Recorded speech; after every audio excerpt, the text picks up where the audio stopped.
Hey everyone, Tony here, Psyched on Baseball Cards. Have another video, part 2 of my pickups from the Long Beach show.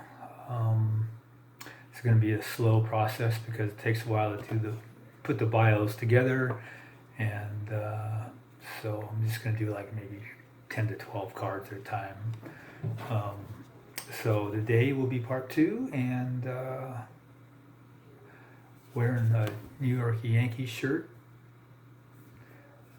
Not that I'm a Yankees fan, but I'm just a baseball fan. And a while back I was in just buying a lot of different shirts from different teams. So I wear them every now and then.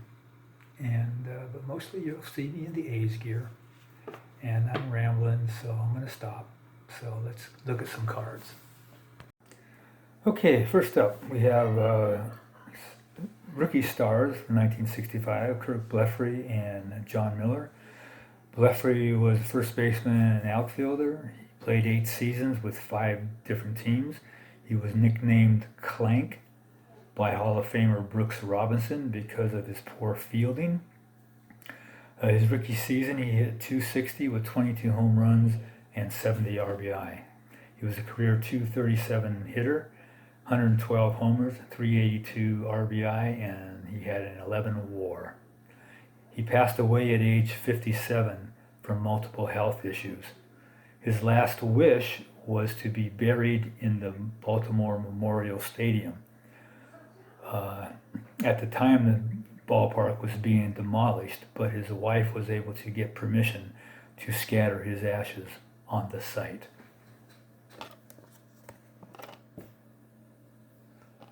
Okay, then we have John Miller.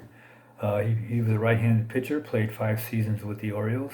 He was 12 and 14 with a 3.89 ERA in 46 games. 35 of those 46 he started, and he had a total of 178 strikeouts. Ron Klein, next up. Okay, Ron, he was a right-handed pitcher, played for all or parts of 17 seasons for 9 teams. Used mostly as a reliever, but he had 203 career starts. He was a career 114 wins, 144 losses, 3.75 ERA with 108 saves, and a 16 WAR.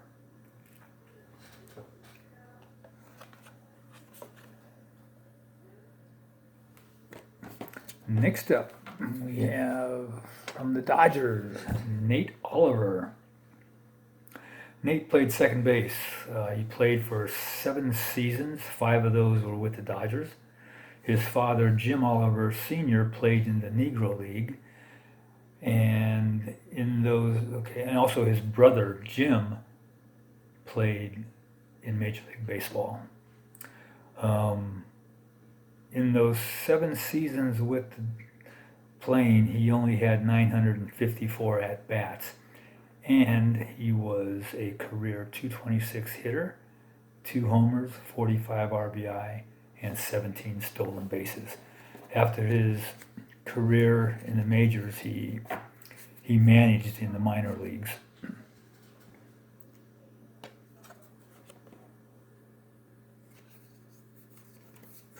Next up, we have from the Giants, Dale Crandall.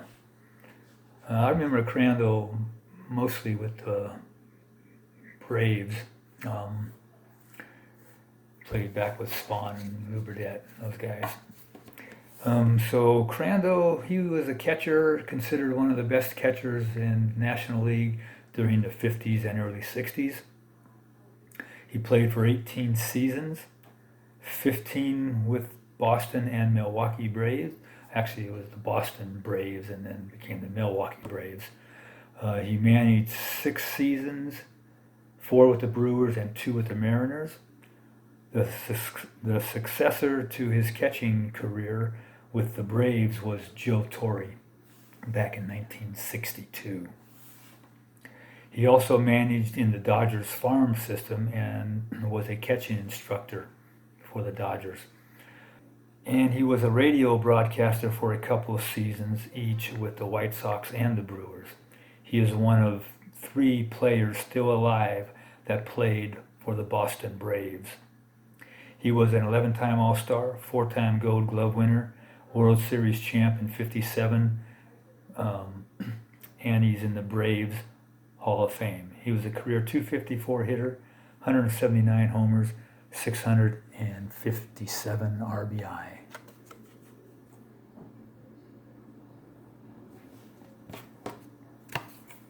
Next up, for the Reds, we have Steve Boros.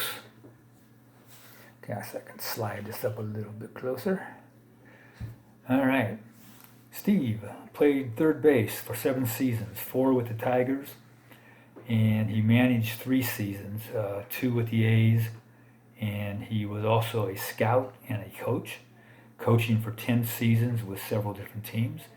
His career in Major League Baseball spanned spanned 50 years. In '83, he became the first A's manager to use sabermetrics. He charted every pitch thrown and put them in a computer.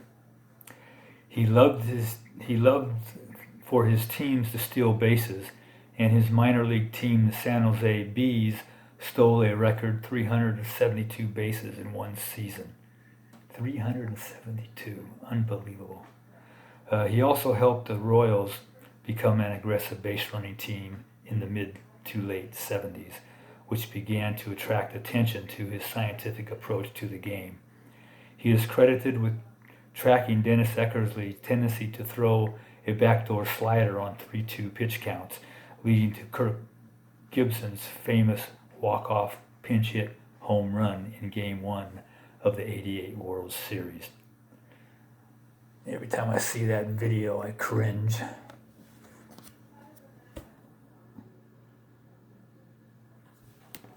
All right, next up, we have Kansas City Athletics. The A's finished 10th in 1965 with a 59-103 record. Back then there were 20 teams and each league had 10 teams. So this is a 65 card. The record must have, no, that wasn't 65 they had it. I remember looking that up. Okay. And there's the back. It shows all the years there. And then we have World Series card celebrate. This is the '64 World Series against the Yankees. The Cards won in 7. Mano had 3 homers in the series. Was the second time in New York Yankee history to lose back-to-back World Series.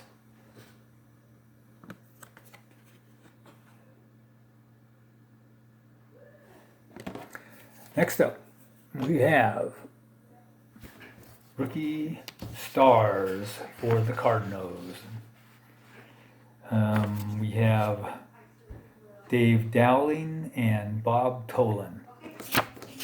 Dowling was a left-handed pitcher. He only pitched in 2 games. One was in relief in 1964 for the Cardinals, giving up no runs, and one in '66 for the Cubs, pitching a complete game for his only win, 7-2 victory over the Cincinnati Reds. Both runs were in the first inning. He never pitched again in the majors due to injuries and became a dentist. His career was 1 win, no losses. He had a 1.80 ERA and 3 strikeouts.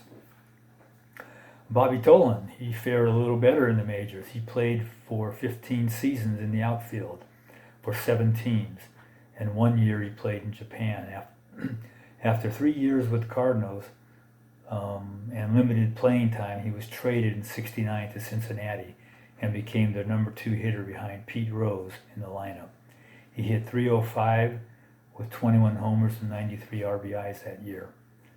In 1970, he hit .316 with 16 homers, 80 RBI, and 57 stolen bases. He missed the 71 season when he injured his Achilles tendon playing basketball, which was in violation of his contract.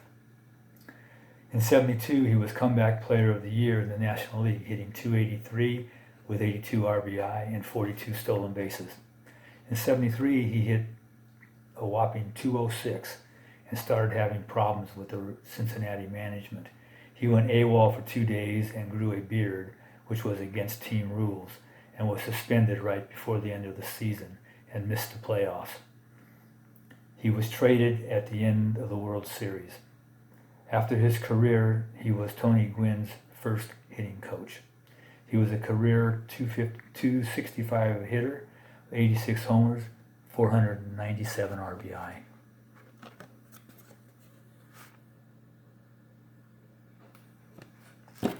Next up, Dean Chance. Chance was a right-handed pitcher, played 11 seasons for 5 teams, 6 with the Angels. And in '64, his 4th season with the Angels, he won the Cy Young. He was 20-9 with a .165 ERA. He had 15 complete games, and 11 of those were shutouts, and 5 of those were 1-0. He pitched 274 and a third innings that year. In '67 with the Twins, he was 20-14 with 81 complete games and 5 shutouts. 81, that can't be right. And 282 innings. Maybe that was his career. He had 81 complete games. Yeah, couldn't have been 81 complete games in '67. He was a career 128 and 115, 292 ERA, and he had 83 complete games. So he had 81 complete games.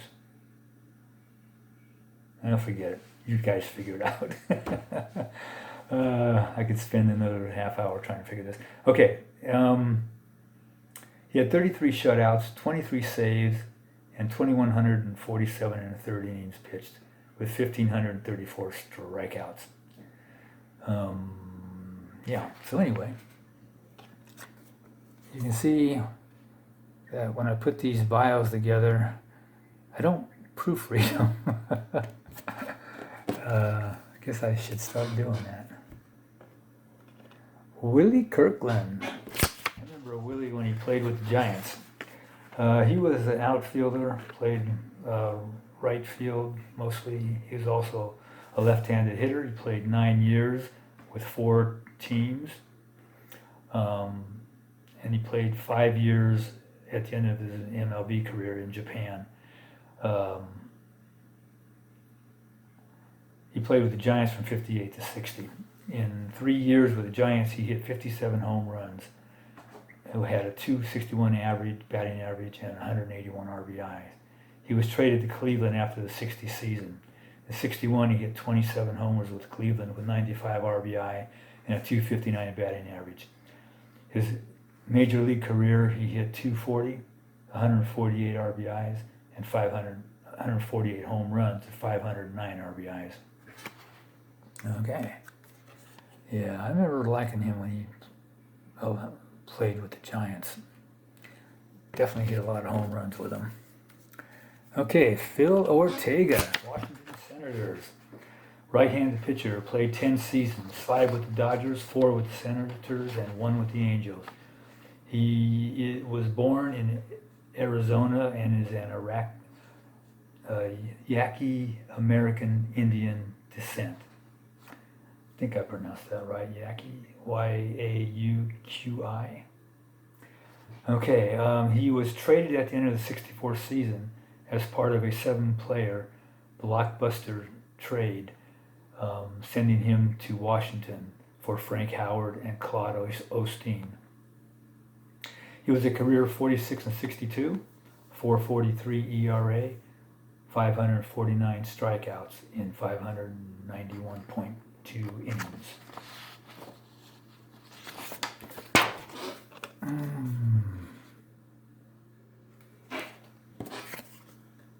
Next up, Norm Cash.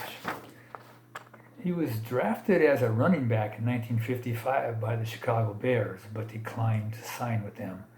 In 1960, he was the first American League player to not hit into a double play.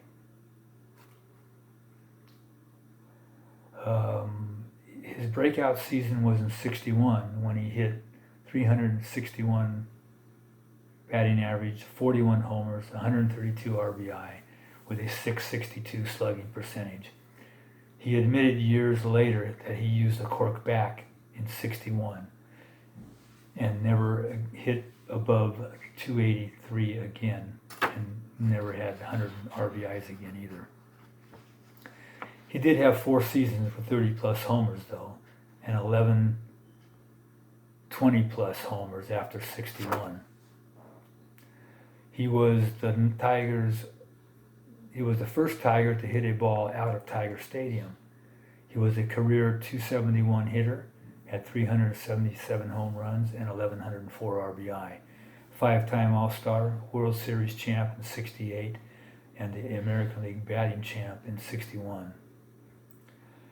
In 86, he drowned in an accident on Beaver Island in northern Lake Michigan when he slipped off a rock and hit his head and drowned. He was a beloved player for the Detroit Tigers back then, and I'm sure he still is. So there you have it. Video has gone on a little bit long. I might cut these down to maybe 10 cards each. So anyway, I hope you enjoyed the video, and until next time, everybody take care. Have a great week. Bye-bye.